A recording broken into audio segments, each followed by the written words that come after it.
Estamos en el Principado de Asturias, en la montaña central, que es la zona que está en el centro sur de la comunidad autónoma, y concretamente en el concejo de Mieres. Este es el río Caudal, muy famoso por dar nombre precisamente a la cuenca minera del Caudal, una de las dos cuencas mineras más importantes del Principado de Asturias. Bueno, pues vamos a ver estas montañas de la zona y estamos en una ruta, es una senda verde que empieza en el pueblo mierense de Lorel.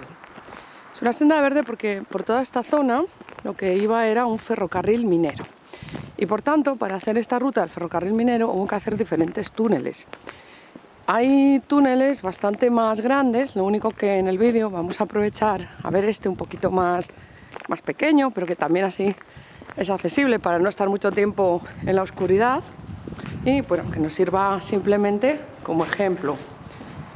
Esto, bueno, es algo así un poco como la aventura, porque llega un momento en que incluso en este túnel en que se ve la salida y es realmente pequeño comparado con los demás, pues bueno, hay una oscuridad. No pasa nada porque los otros están iluminados. En todo caso, si se viene con una linterna, siempre es mejor. Y además así tiene uno esa impresión de ir más a la aventura, con la linterna y todo.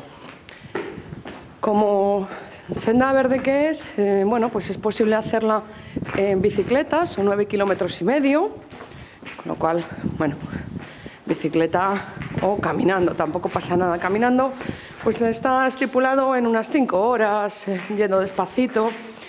Incluso hay lugares donde se puede parar para comer, tener un pequeño descanso. Y bueno, aquí sería ya la salida del túnel. Realmente hemos venido caminando, tampoco muy rápido, y esto es lo que hemos tardado. Y al final tendríamos ya otro túnel. Y bueno, pues estas montañas que forman parte de esta comarca de la montaña central de Asturias y que está formada por los concejos de Mieres, Lena, Aller, Ribera de Arriba, Riosa y Morcín. Tenemos de nuevo ahí abajo ese estupendo río Caudal, afluente del Nalón.